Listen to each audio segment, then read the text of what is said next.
to The Creative Moment, a podcast where we talk creativity, all things just in that creative realm. I'm Dante Bullhauer. I'm Jamie Bullhauer. And we're back for episode 2. I think we've got a good couple topics here to talk about today. But first, we have to start with the bubbler crack. So, boom, there it is. We both have different flavors today, but I am running low, so I'm going to need to send some emails, get that fixed. Yeah. Run with lemon lime, though, today. Pretty good. And passion fruit wonder for me, so. All right, so let's dive in. Our first topic is the comfort zone. It's kind of a touchy subject. Some people have some pretty heated opinions on it. Some people are pretty extreme one way or the other. I will let you kind of take this away on your thoughts.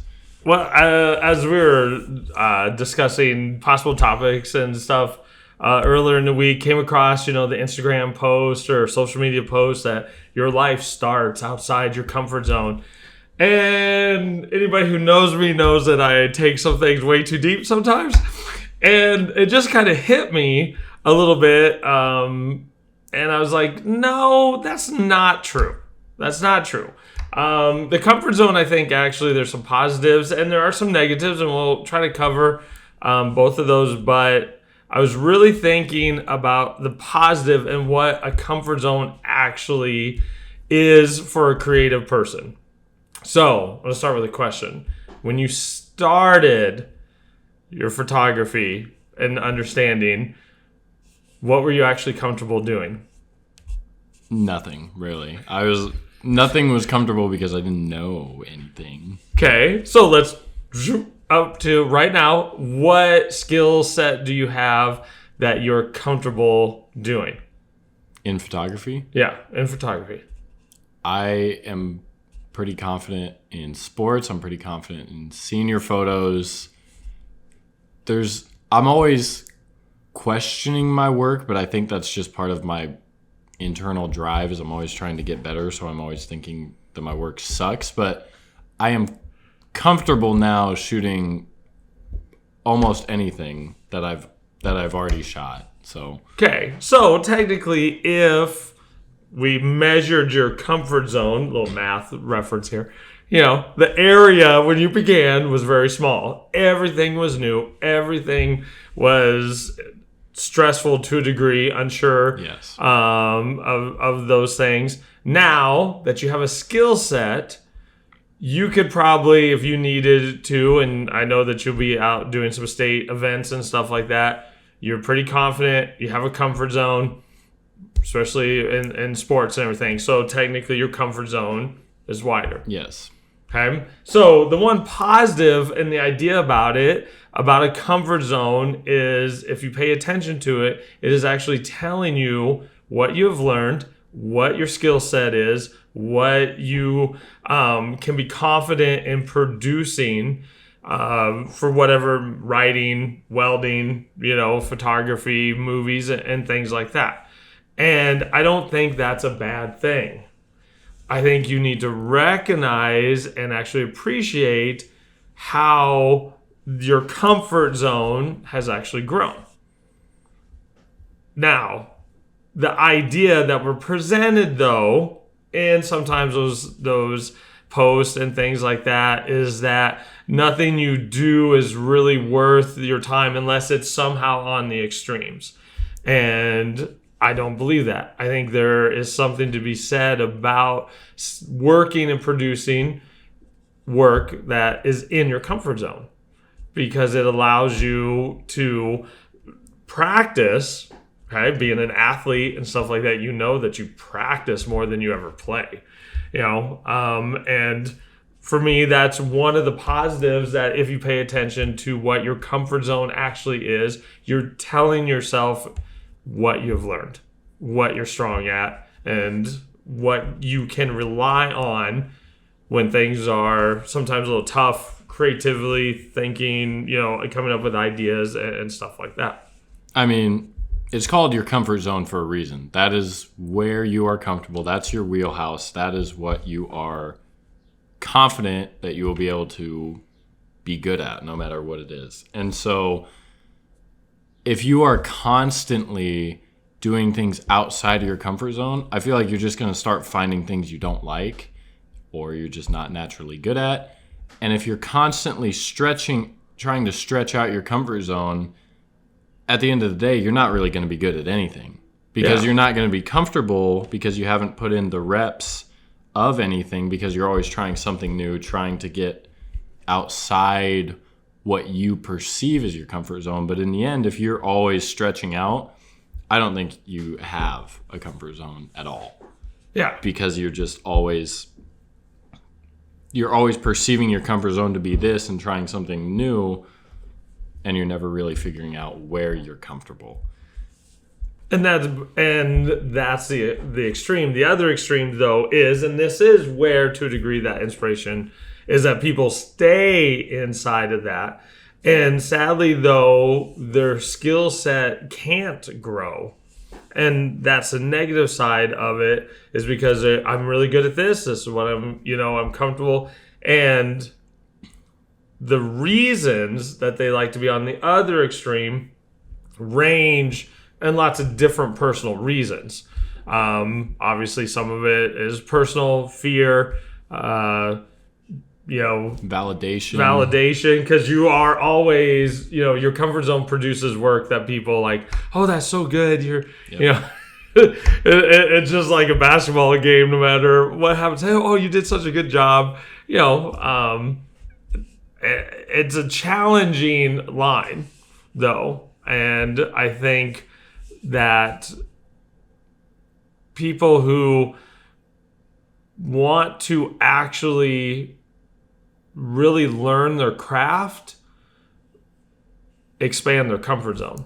They build a skill set and they get good with something for a while and they keep repping it, as you mentioned, and you expand your comfort zone, because then when you go outside of it, you've got a better foundation to actually produce something outside that comfort zone that gets you excited to try it again. And then in fact, it actually expands it even more. So to connect this back to last week, I shot someone's college graduation photos with cap and gown on campus, all that jazz.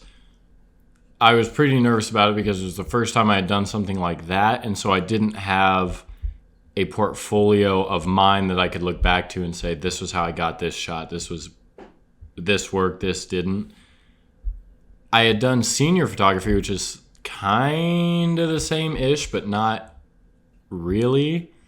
And so now I feel a lot more comfortable on poses I know worked, lighting that I know was good, different spots around campus that I can use.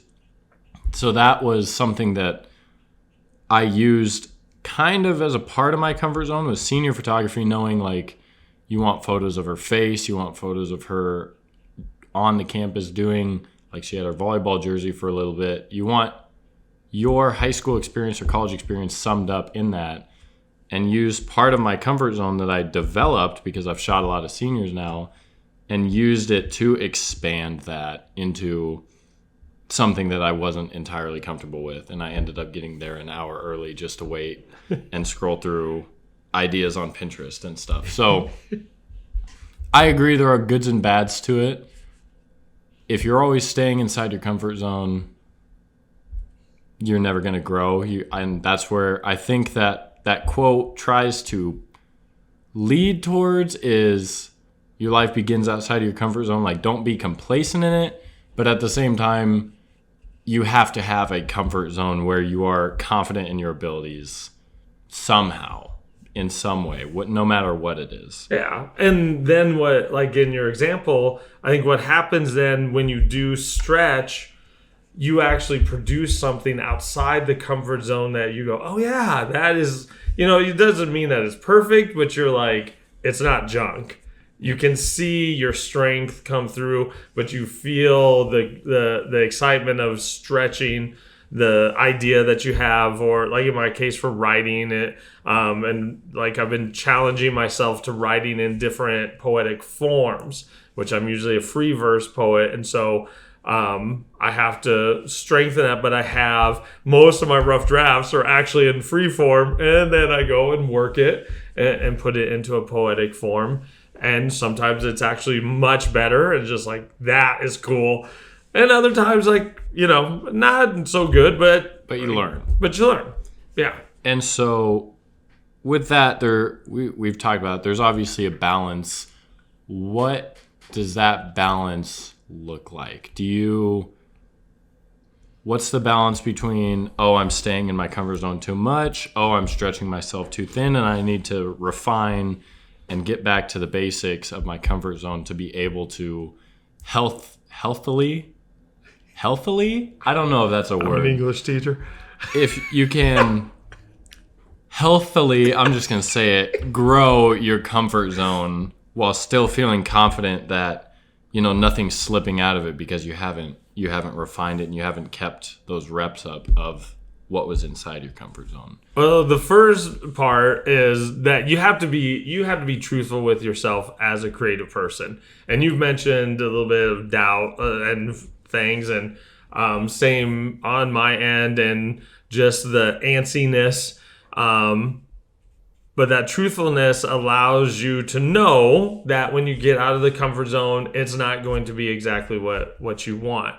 But being truthful with yourself too, like you mentioned a couple weeks ago, the adult world had gotten to you a little bit, and you need to be inspired. Like, you felt bogged down, and that's just being honest and truthful. Like, okay, I need to go shoot some pictures outside, like at the lake, and different environment. Yeah, in a different environment. I know that basically sometimes that I can write and it just feels like I'm writing the exact same poem. It's just like, oh my gosh. And so then I'll just scroll through and pick out a poetic form I hadn't tried in a long time. So being self-aware and understanding what you're going through. But that also on the other side, when things are just erratic and it's not clicking, that's like when we used to play basketball on the driveway. Like, if your outside shot's not working, go make a layup. Come back to the fundamentals, feel good again, do something that you can do well. It's like, okay, now I can expand back out. Yeah. So I think it's just self-awareness and doing what needs to be done, which sometimes is hard because time is the one thing we all have the same amount of. And that can be a tricky aspect to this for the creative person or creative endeavor. It takes time.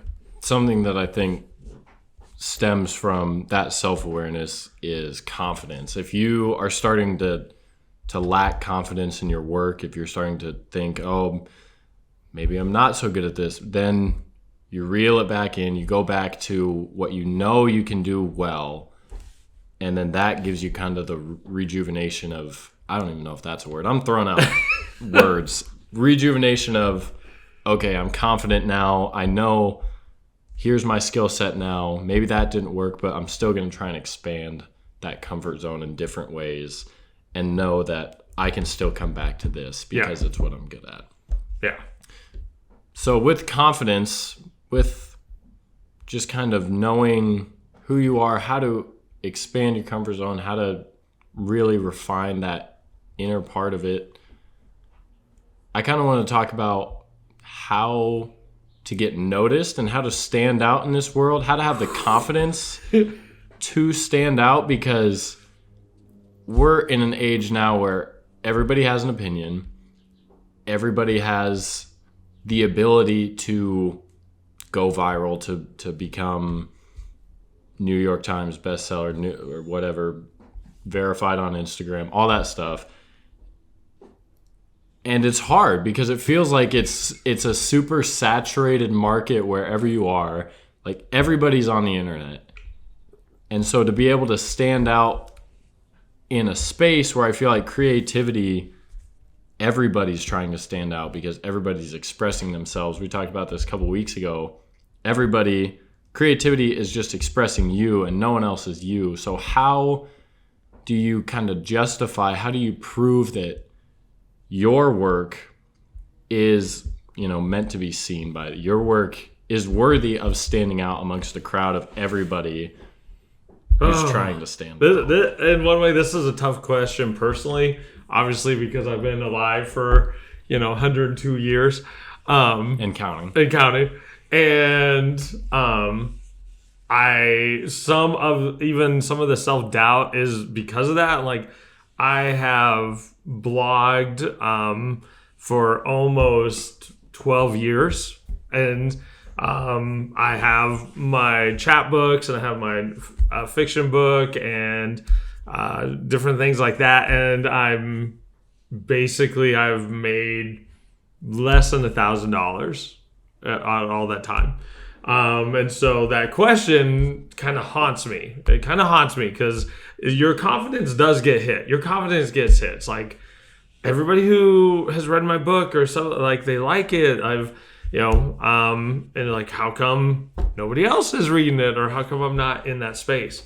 I think one of the big things is actually being consistent. In our day and age with social media, if you're not being consistent, if you're not out there in some form or fashion, fail. yeah, you get ignored, or not ignored. That's the wrong word. Like, somebody else sees it. Yep.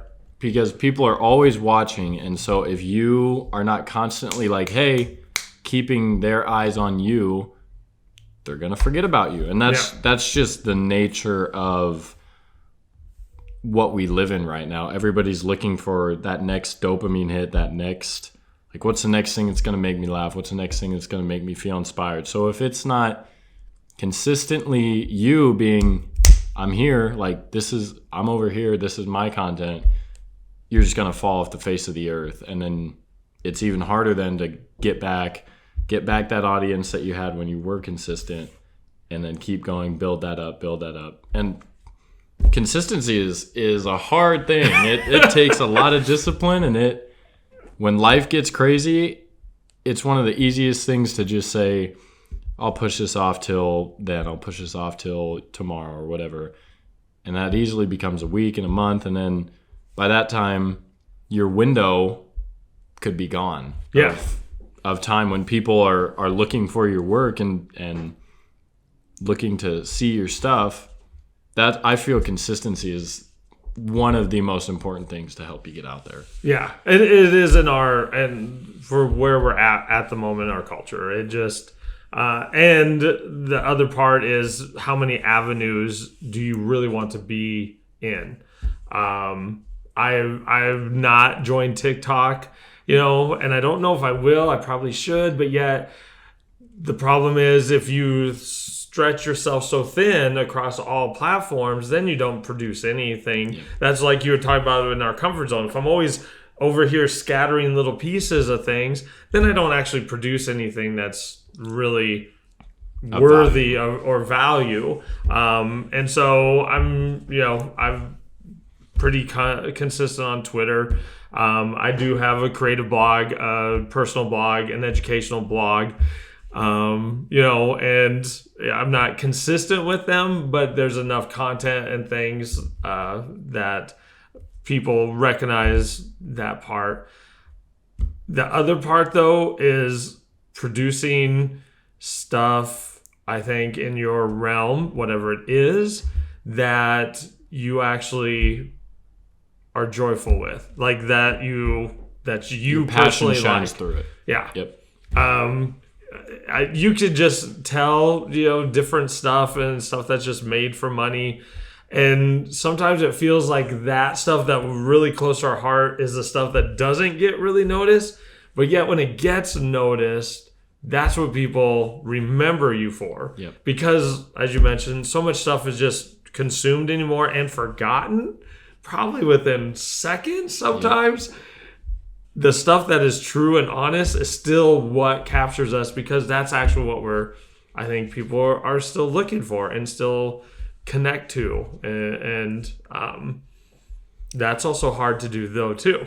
Yep. There was this quote, and I've heard this quote a million times, but people will not remember what you said, but they will remember how you made them feel. And so releasing those projects that, you're passionate about, and your passion just shines through. I talked at NITA a couple weeks ago, and I didn't even really expect it. I knew I wanted me to come through that speech, but it came through in a way that I didn't really expect, and I think that's what made it powerful, was because you could see the genuineness of me. And so, like, it's funny because my creativity video has like 40 views or something. It's like my least viewed video on my channel, and I had the most fun making it of any video that I've made on my channel. But there was a kid that came up to me. I saw him a couple days after, and he just talked about how much he loved that video and how much, like, he was just amazed by it. And so that, to me, is like, that is why you create those types of projects and not just stuff that will go viral. Like, I've thought about joining TikTok. I've thought about doing YouTube Shorts. All these different things that are proven to be viral, money-making things.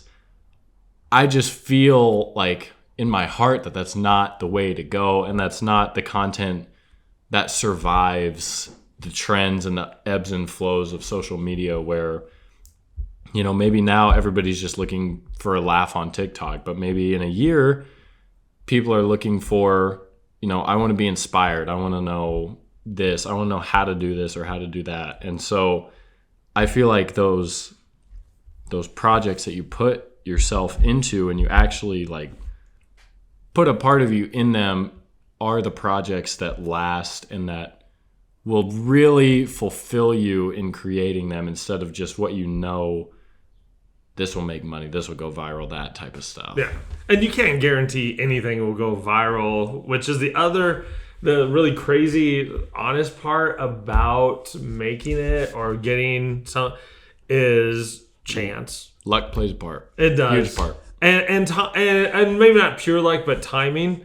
An honest moment as I really didn't really go after my writing dream and goal until a little bit later. I let it go right as I started entering college, and I did some fun things and stuff like that. But I just kind of like, okay, I'll get to that when that probably, and that's where I'm very proud of you for you're going after at a time to where you can build, your portfolio, your reputation and stuff. And I let it go, to be honest. And then when I finally came back, a little bit older, and stuff like that, and things had changed a little bit, and I know to a degree that my one window is closed. I'll never have that chance again. So I got to make different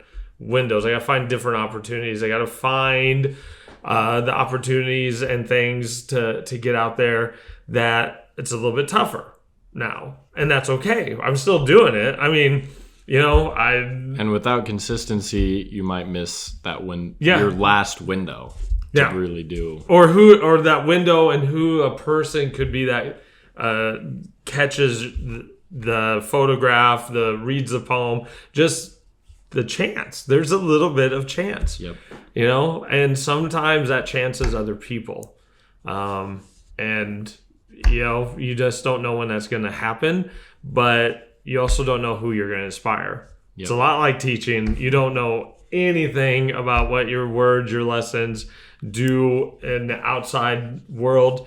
And sometimes you never know. You got the chance to hear from one person, but it's also the cool part about our technology and the things, though, is that it's still there. Somebody can watch that creativity video in 2 years from now and go, yeah, that's actually pretty crazy when you really think about how cool that is. And they can be from anywhere. Yeah, they can be from anywhere, and they can just be inspired. They may reach out, some different stuff like that. And that is an amazing aspect of the world that we're in, the culture, and stuff like that. So it's tough.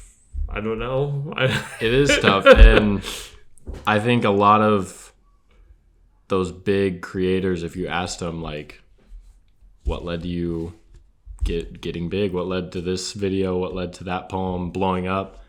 A lot of them would say, yes, I worked hard. Yes, I was consistent, but part of it was luck. Yep. And part of it was just the right time at the right moment, and it just hit. And that's just the nature of the game. But with consistency and being passionate about it, you expose yourself to a lot higher of a chance for that to happen. And a lot opens up for you if you stay consistent, if you are genuine to you. Yeah. And it is really hard to balance what could be with what you're doing. Because you're always thinking, man, what if this, takes off, or what if I make some money, not lying about that. We all do want that kind of recognition. But if you chase that, then you don't really produce anything that you're actually proud of. And it's a hard road to be proud of everything that you do. But in the long run, that's what matters. Because if you're really tapped into your creativity, as we've kind of set that definition, it's an expression of yourself. So you have pride in yourself, like in what you're doing and what you're producing. So yeah, it'd be cool to go viral someday, maybe. But until then, just keep posting and keep doing you. So I think that's a great place to end it for this week. This was episode 2 of The Creative Moment. I'm Dante Bullhauer. Jamie Bullhauer. And we will see you guys in a couple weeks. Yep.